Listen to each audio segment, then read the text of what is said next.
Do you love teaching hooks? Well, have I got the video for you? Blah. Rhetorical questions are I hate them. I hate when essays start with rhetorical questions. They feel like infomercials to me, and it's one of those things that I am on a mission to stop this. And to get our kids to move away from rhetorical questions. It is something that makes sense perhaps in third grade, maybe fourth grade. By fifth grade, not so much. And so today I'm going to share with you some rules that I give my students when they are writing hooks for their essays. And I'm going to show you some slides of some things that you could incorporate into your own classroom. And then I'm going to show you at the end where you can find these slides. So the reason why we write good hooks is so that I don't ever have to read a boring essay again. Please just let's stop. I want to show you basically, I'm not going to show you every single one of these slides, but um, the goal of the hook when they're writing it is to make the reader curious, to also have some style. But the most important thing here is to keep the topic a secret. And it's sort of like a game that I play with them of, free word association game where whatever their topic is, let's say it's water, you do like what words come to mind and they just free think all these different words that are related to it. And then that's sort of like spurs on some ideas of different directions that they could go into with their hook. But if they are writing about water, they cannot have the word water anywhere in their first sentence. So and I tell them this because you wouldn't go up to someone at a party and just yell a thesis statement at them. You have to be more mysterious and you're going to have to hold back like a pro. That's what the pros do is they know how to wade into a topic and not bang it over your head. So let's not do that.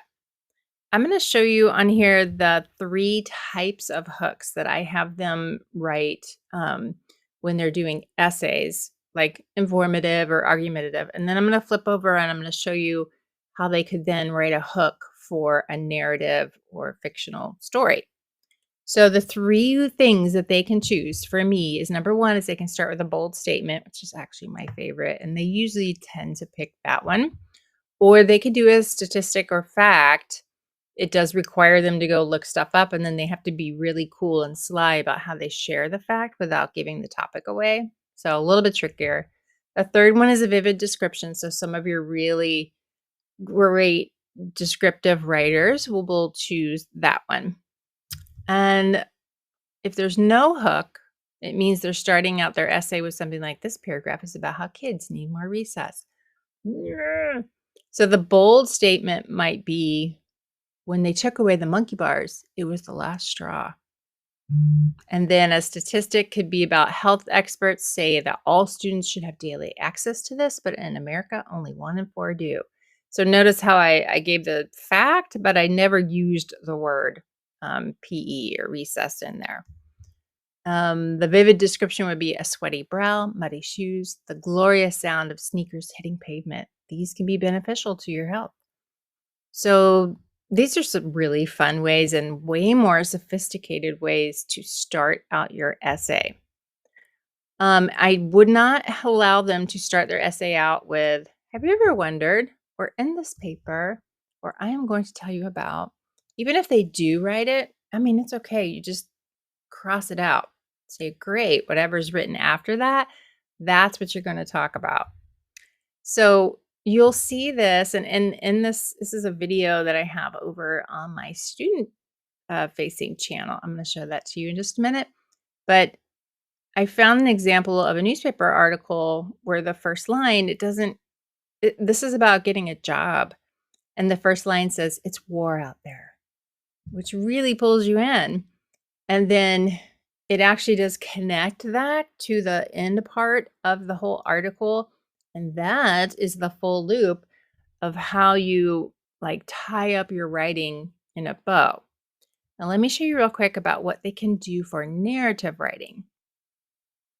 And let's do a little before and after. So you're writing a story, could be fictional, and your line says, "It was a nice day outside." Super boring. So let's fix that.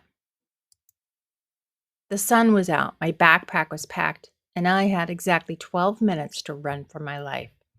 So we don't really know what this story is going to be about, but we know maybe like the age of the character. We have a little bit of detail, but we're really, really curious about what's happening next. Okay, so your narrative hook is also going to grab attention. It's going to set the mood based on your style of writing, and it will make your reader curious as to what this whole story is about. So, the three ways you do that is you could start with action, or you could drop into a thought, which is what we just read, or say something weird. I really love number three. But it could be a thought that's weird. It could be a thought about an action that's weird. I mean, there's lots of different ways you can go with this, but the best thing to do is to go through examples with them. And so that is what I do in this video. And I'm going to show you where you can get access to that. Now, if you didn't know, I have my structured writing teacher channel, but I also have a student facing channel called Write with Robin. And in this one, I'm slowly filling it up with videos. So you could go to the playlist, probably would be the best way to find what you're looking for. And I have finished all of the 6 super skills that are taught during the workshop. So you could go to this playlist at the end called Master Essential Writing Skills for Students. That's where you're going to find this, voice, and then you have the narrative hook video, and then the hooks that you would write for argumentative and informative essays. So you can also grab sentence variety, several of them there. I broke them up, and like the figurative language, I spread that out and do that over a course of 4 videos. And then the same thing with vivid imagery, I spread those out as well. And then one final one to go over show, don't tell. And so what I want you to do, though, is when you're done here, where we're at right now, we're at a structured writing teacher channel. And then I want you to go over to Write with Robin and make sure you're following it, because I'll have more videos coming out. I don't know when, but at some point when I can get back to it, I'm going to start getting into essays, CER writing, evidence-based writing, all that kind of stuff. So the whole program essentially will be available as well to your students.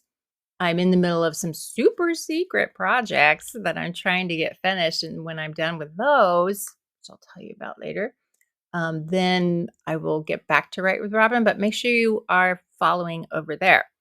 And then if you just came here for the hooks here on this channel, I now want you to take a deeper dive. I went into a much deeper thought process of how to write a hook and how to teach a hook over on my podcast. And I talk about, should we use hooks? Should we use the term leads? What's the difference? What makes most sense at what age level? And then what can we expect students to do? And like, what is the change that you could see over the year? I kind of go through some examples and everything.